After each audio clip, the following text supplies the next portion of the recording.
Welcome back to another technical deep dive here in the debug zone. Today we're tackling a big question and breaking it down with insights from other users. Hopefully this clears up some misconceptions and helps you get the answer you need. So buckle up, stay a little curious, and let's jump right in.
And that's a wrap.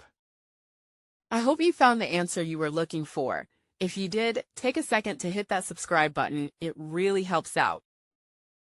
And let me know in the comments which solution worked best for you. See you next time in the debug zone.